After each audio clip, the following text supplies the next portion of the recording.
Aditya L1 2 सितंबर 2023 को सफलतापूर्वक launch हो चुका है। चंद्रयान 3 के बाद इंडिया की तरफ से ये एक बड़ा मिशन है और इस वक्त हर इंडियंस के लिए ये एक प्राउड मोमेंट है, क्योंकि चंद्रयान 3 के साथ चांद पे अपना पहला झंडा लगाने के बाद अब इंडिया जापान, अमेरिका और यूरोप के बाद चौथा कंट्री बन गया है जो सोलर मिशन कर रहा है। और अगर आदित्य L1 प्लान के मुताबिक सक्सेसफुली सारे रिसर्च को ठीक से कर लेता है, तब 2025 में आने वाला सोलर फ्लेयर्स, जिसके वजह से धरती तबाह तक हो सकता है, उसके बारे में डीप रिसर्च करके हमें बचने का रास्ता बता सकता है। सो हेलो फ्रेंड्स, और मैं हूं प्रियांशु और आज की इस वीडियो में हम आदित्य L1 के बारे में इंटरेस्टिंग क्वेश्चंस को एक्सप्लोर करेंगे। सो आदित्य L1, जिसमें आदित्य का सिंपल मीनिंग है सन या सूरज और L1 यानी कि लैग्रेंज पॉइंट 1। अब ये लैग्रेंज पॉइंट क्या है? सो आसान भाषा में समझाऊं तो आपको न्यूटन का थर्ड लॉ बखूबी याद होगा, जो कि है for every action there is an equal and opposite reaction. So अब इसी लॉ को अप्लाई करके आप ये समझ सकते हो कि अगर सूरज की ग्रेविटी पृथ्वी को अफेक्ट करती है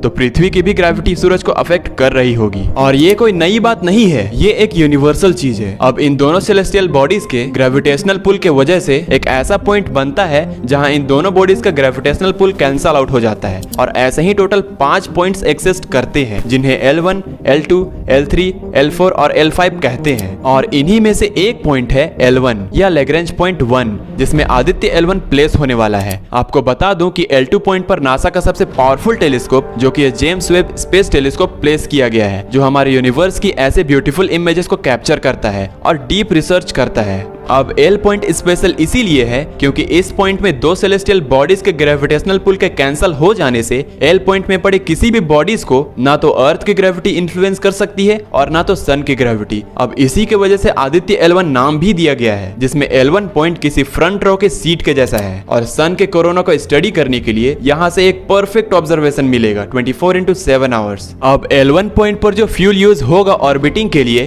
वो तो कम होगा ही, लेकिन अगर इसमें हम इसरो के बजट एफिशिएंसी को मिला दें तो ये मिशन ओनली 378 करोड़ में किया जा रहा है, which is really shocking and impressive at the same time. अब इसरो का सोलर मिशन लॉन्च होने के बाद अर्थ को ऑर्बिट करेगा, जिसके बाद एक थ्रस्ट देके 4 महीनों के सफर के बाद आदित्य L1 पॉइंट तक पहुंच जाएगा। जी हाँ, एक तरफ जहां पर चांद तक पहुंचने में हमें करीब 40 दिन लगे थे, वहीं L1 पॉइंट तक पहुंचने में 4 महीने का समय लगेगा। अब चांद 3,80,000 किलोमीटर दूर है, वहीं पर सूरज हमसे 15 करोड़ किलोमीटर दूर है। लेकिन आदित्य L1 को इतना दूर जाने की जरूरत नहीं है, हम L1 पॉइंट तक जाएंगे जो 15 लाख किलोमीटर दूर है। यानी आदित्य L1 चंद्रयान 3 से 4 गुना ज्यादा डिस्टेंस कवर करने वाला है इस मिशन में। जहां चंद्रयान 3 सिर्फ 14 दिनों के लिए एक्टिव रहने वाला है, आदित्य L1 पूरे 5 सालों तक एक्टिव रहेगा। अब चांद का मिशन तो एक तरह से मतलब बनाता है कि वहां फ्यूचर मून कोलोनाइजेशंस, मिनरल्स एक्सट्रैक्शंस और फ्यूचर के वेरियस मिशंस में काम डेफिनेटली आएगा। बट सोलर मिशन क्यों लॉन्च किया गया है, क्या मतलब है इसका? सो फ्रेंड्स, मतलब है आदित्य L1 सूरज के कोरोनास को स्टडी करेगा। कोरोना सूरज का एकदम आउटर मोस्ट लेयर होता है। सोलर इक्लिप्स के फोटोज में आपको दिखने वाले ये बॉर्डर्स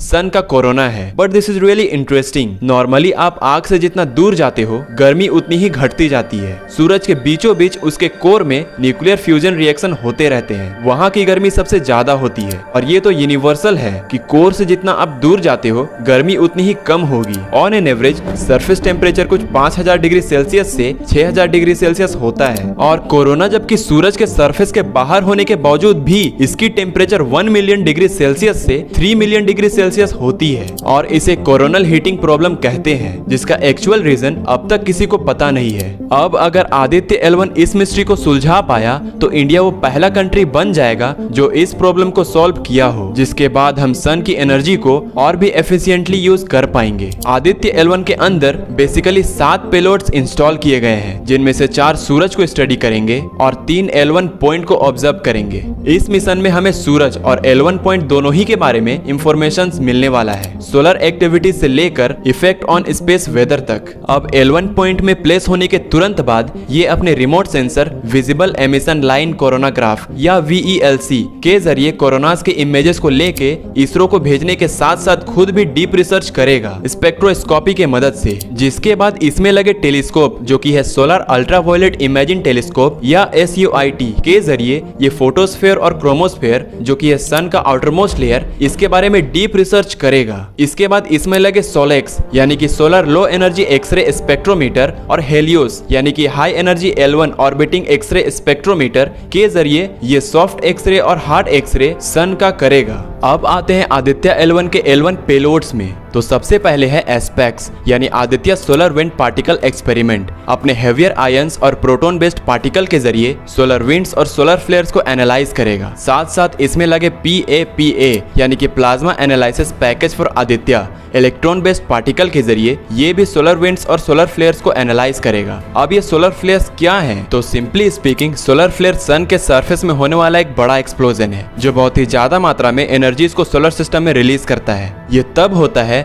जब सन के कोर के अंदर न्यूक्लियर फ्यूजन रिएक्शन होने की वजह से मैग्नेटिक फील्ड प्रोड्यूस होते रहते हैं, लेकिन क्योंकि सन के कोर और उसके वेलोसिटी डिफरेंस की वजह से सन की मैग्नेटिक फील्ड अनसेटल रहती है जिसमें कि प्लाज्मा मूव कर रहा होता है। ये प्लाज्मा कभी कभार खुद में ही ट्विस्ट और टैंगल होके एक नोड सा क्रिएट कर देते हैं और यही अनसेटल्ड मैग्नेटिक फील्ड में मौजूद प्लाज्मा बहुत ही बड़ा अमाउंट में इलेक्ट्रोमैग्नेटिक रेडिएशन को सोलर सिस्टम में रिलीज करता है और इसे ही हम सोलर विंड्स या सोलर फ्लेयर्स कहते हैं, जो कि 2025 में आने भी वाला है, such like the Carrington event. और ये तभी होता है जब सन की मैग्नेटिक फील्ड हर 11 साल बाद खुद को रीऑर्गेनाइज करती है और अपनी पोलैरिटी को चेंज करती है। दैट मींस हर 11 साल बाद सोलर फ्लेयर्स सोलर सिस्टम में फेंके जाते हैं और क्योंकि सोलर फ्लेयर एक इलेक्ट्रोमैग्नेटिक रेडिएशन या चार्ज पार्टिकल है तो इसका असर हमारे सारे इलेक्ट्रिक अप्लायंसेस पे सीवियरली होगा। आपको बता दूं कि आने वाला फ्लेयर का स्पीड कैलकुलेशंस के हिसाब से करीब 48 करोड़ 28 लाख एंड 32,000 किलोमीटर पर सेकेंड होगा और इसमें मौजूद चार्ज पार्टिकल सबसे पहले अर्थ के अराउंड ऑर्बिट कर रहे सैटेलाइट से हाई स्पीड से टकराकर सभी सैटेलाइट्स को डैमेज कर देगा, जिसके वजह से